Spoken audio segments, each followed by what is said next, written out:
Well, you look at that. It's a beautiful day. It's a beautiful, it's a beautiful, it's a beautiful. Yeah, it's a beautiful day. Today is Emancipation for Jamaica. Alrighty, righty. So, today is a beautiful day for Jamaica. Emancipation Day. Today is Emancipation Day. So, happy Emancipation Day, Jamaica. And today is New Brunswick Day.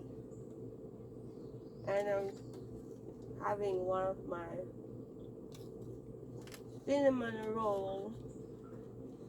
So, I made it over again.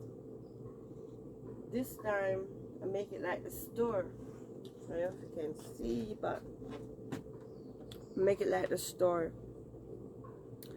Forget the whole cream thing, that was too much sugar. I lessen the sugar and the butter. Yay! So yeah, I make it smaller because it was too big the first time.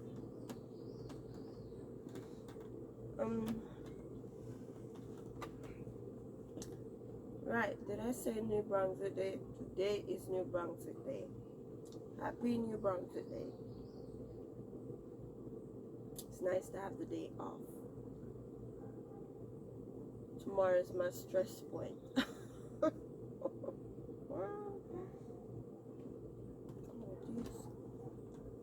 Wow.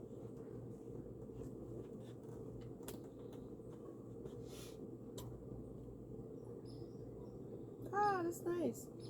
I think I bought this in Nova Scotia. Wasn't Nova Scotia? How did I get this cup? Trying to remember.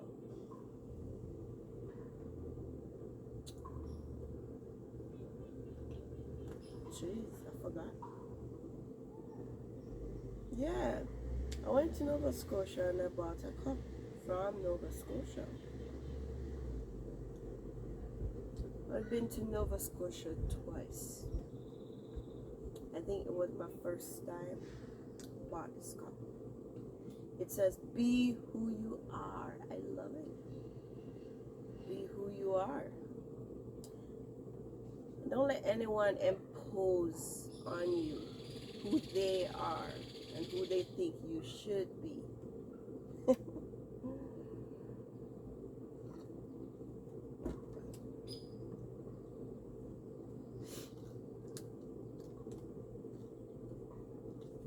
But be the best version of you.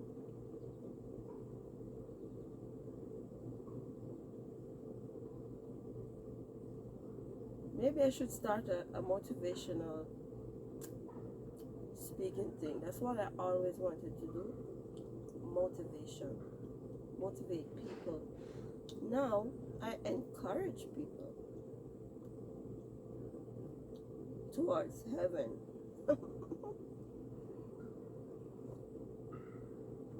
But I could add the motivation.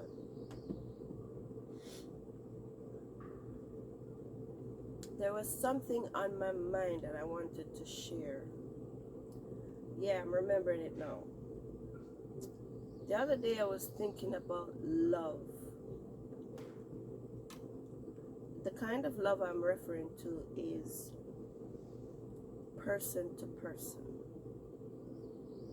Let's kind of bring it closer, man and woman together. You know, like a husband and a wife. I was thinking, because I was married once, I was thinking, nobody actually truly know how to care for another person. Because we learn how to be selfish from we were, little babies coming up. But I learned a few things about love. When I see how my uncle cared for me as a father, which is mostly missing in most people's life,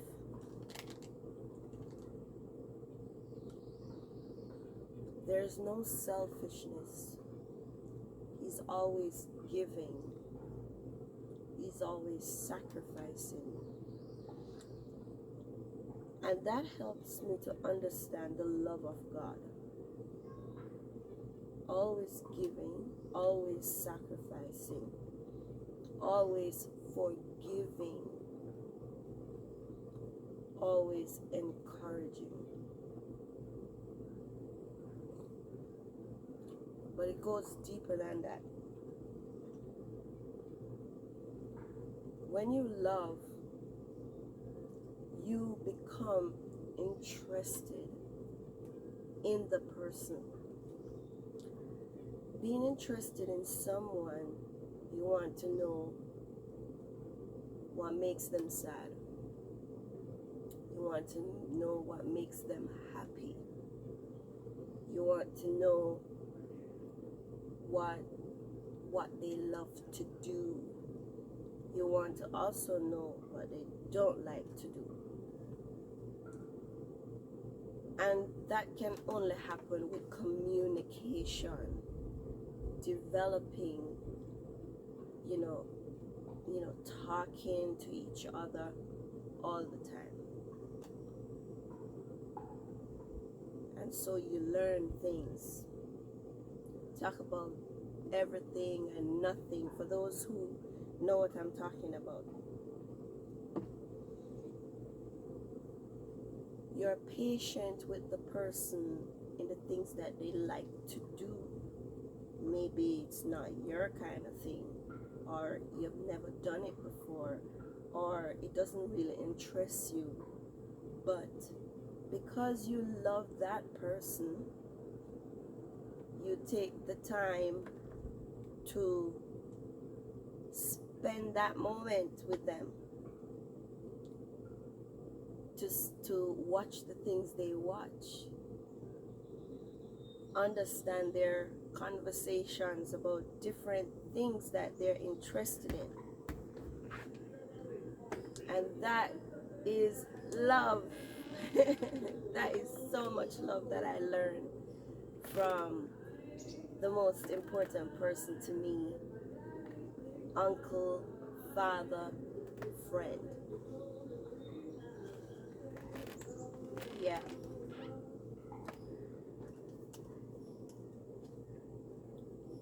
What can you say about love? What is important in love? Return love. Explain.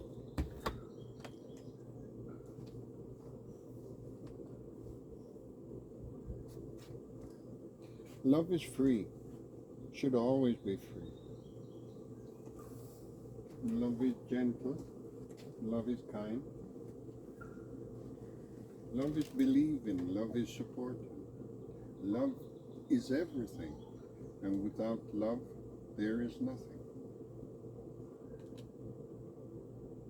How about communication with each other?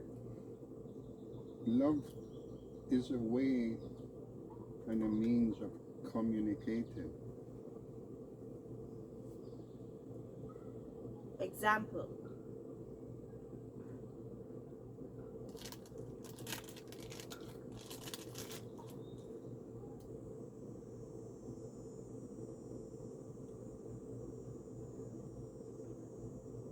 What makes you happy?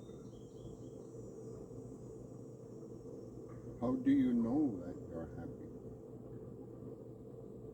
It's a feeling. Love gives you a feeling.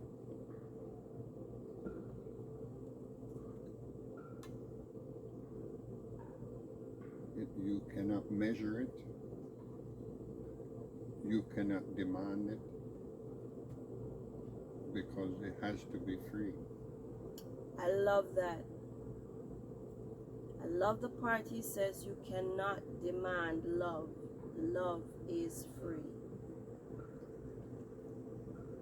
That's important. A lot of people struggle with that because they want so much for the other person to love them. And what happens, they end up demanding the love, which is not good. How does one, when they get in a place where they start demanding the love, what should that person do? Examine yourself and ask yourself, why am I demanding it? You can never demand love because it will not be genuine love if you demand it. It has to be free flowing because demanding love, you're putting a price on love, and there is no price on love. So you think that person could be internally deficient No, not deficient. in something? It's insecurity. Insecurity. Insecurity is one of the biggest killer for love. Hear that? Insecurity is the biggest killer for love. How does one get rid of being insecure? Trust. In what and in who? You have to trust within yourself. You cannot trust someone if you don't trust yourself. You have to trust what you feel. You have to trust what you believe. And without those two, you cannot go any further. Example of trusting yourself. Trusting yourself is knowing who you are, what you are, not what somebody tell you you are or what someone expect you to be. No. You have to be yourself all the time. You can't be what somebody wish you to believe, what somebody tell you that you are. No. Because that's not you. You are the only one who knows, truly knows who you are. And that's what you have to project, who you are. Not what somebody wants you to be, what somebody believe you to be, what somebody think you should be. No. Those are all make-believe. Which comes to the point of trying to change people. You don't change people. You don't do that. If there's any change to be done, the individual is the one who decides if and when there should be any change. That's right. Because there has to be a reason for that individual to change. That's it right there. That is powerful. There has to be a reason for personal conviction to change. And that's powerful because I can relate to that so much.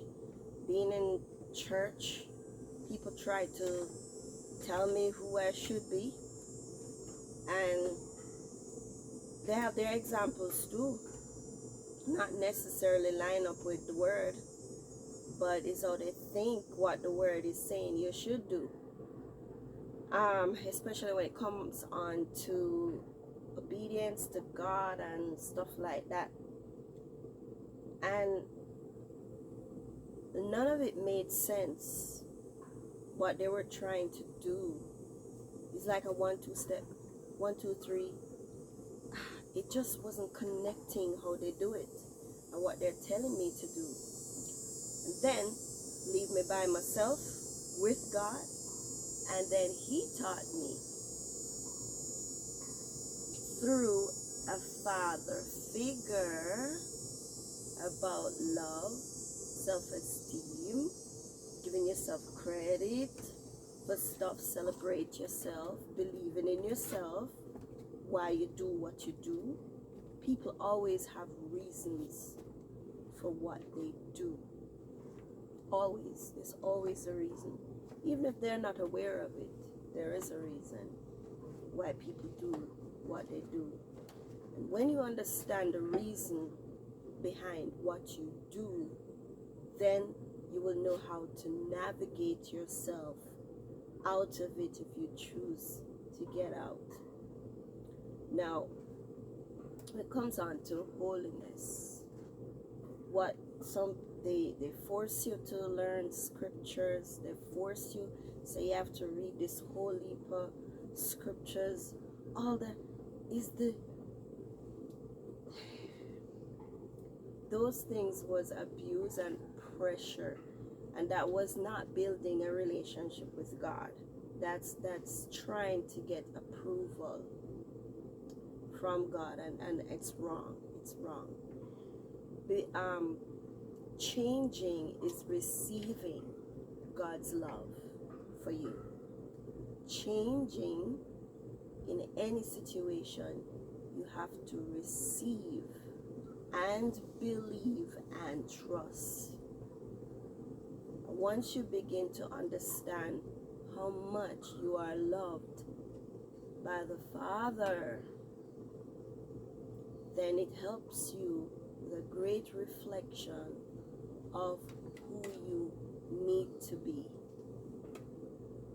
Builds your confidence, helps you. You know, that time with God is so important, because only He knows you and He understands you, and He can help you to navigate properly and understand His word. So all that junk and the abuse, no, that's works. They didn't understand grace to minister love, which is important. And love helps you to understand you. And you're able to become, you're coming to this place where you realize, I'm not so bad at all. Here is my reason for what I struggle with. And once you understand the reason behind it, then you put things in perspective, put it where it belongs. You start gradually understand how to develop your self-esteem, loving yourself, treating yourself kind. Because when you understand God's love for you, then you will begin to receive and treat yourself kind and making the right decisions for you. Example,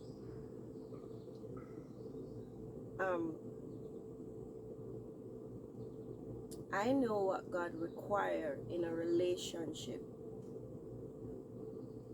I understand His word in terms of scriptures like flee sin, or resist sin and it will flee from you, or resist the devil, actually the word says, and he will flee. And there was a time I was corresponding with someone many years ago, when I began to learn love. I was corresponding with someone, and I made it clear what my beliefs are and what the Word of God says and what is required. And that's the person I want to be. I noticed that the way this person was talking, it was leading me away from my personal conviction. And that speaks volume to me, because now I begin to identify myself with Christ, loved by Him, And I like his ideas about how I should be, because it gives me confidence as a woman and protect my integrity. But this man, everything was just about feelings and self-centeredness and wasn't listening to me. So I had enough, and I said, you know what? He didn't expect this and he didn't see it really coming. I said to him, you know, I've been patient with you. I listen to you. We talk a lot about many things, but you're always initiating something in a very unhealthy way, which leads to sin. And you're not listening to me, and you don't respect my ideas and my stand. And because of that reason, I am letting you go. And that was the last time I ever had the idea of entering into a relationship with anyone. Man. Man. Because there has to be respect. And if you're going the other direction, which is against my stand, I went further to say to him, listen, I gave him the scenario, and they're Christians too. I gave him the scenario. I said, what if I go along with your idea? You know? Say, for example, I go along with your idea of meeting in an inappropriate environment, and I go, you know, the way your mindset is, no telling what will happen. And I'm not lying, I feel chemistry. I don't know what it is, but I feel chemistry for you. Now think if I come, meet you, and go along with your idea to drive away wherever you say you want to take me. Think about what will happen. And if it does happen, as a person, I walk away feeling filthy, dirty. I let myself down. Most importantly, I let my Father in heaven down. That's not good. And I worked too hard to build this confidence in me to have you take it away for 10 minutes, probably less than that. That was the end of that. And I said, you're not a healthy person for me, because you don't respect me. It's clear. I gave you enough time and you still initiate what you want to impose. So, bye. And that was it. So, you know, love is respect. Love is respect. Love isn't being interested in that person, what they believe, what they stand for, and stuff like that. If you're interested, only if you're interested. So, yeah, that's it. And I definitely don't have a problem. You see, what the church was doing, they were teaching me a different way. They don't even understand love themselves. But God had to do that through a father, through my uncle, who taught me how to love myself, respect myself, you know, protect my integrity. You know, that's all you have.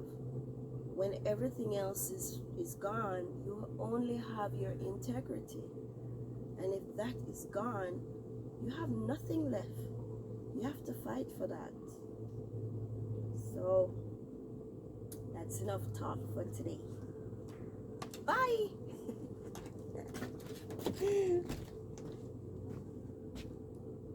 Okay, so forgive the lawnmower. Somebody's lawnmower is going. Now, Uncle just explained you have to have a reason to change. There's a story behind this plant. It's called Endless Summer. When his wife died almost 20 years ago, he and his son, his late son, went and got this plant in her honor, you know. That's what people do, different things. And it bloomed the first year, but after that, it never bloomed again until today, like this time. And the reason for that, you know, the plant speaks to him, letting him know, I'm not prospering where you had me before. And he will move it how many times you move it? 5 times. He had to move it 5 times. How many years you have it in this spot?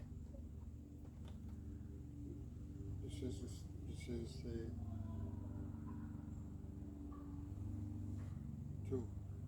2 years. 2 years you have it in this spot.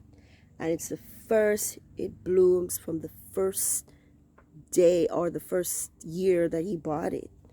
Because it bloomed the first year when he bought it and never bloom again. And he will change spot, dig it out, replant it. They have another proper name for it. What's that name? It's transplant. He had to transplant it different spots around the yard, and it just wasn't doing good. And it speaks to him. You know, you have to have a reason to change. The plant speaks to him. Even the plant have its reason why he will never produce that beautiful flower. Wow, look at that. That's beautiful. So there, Endless Summer.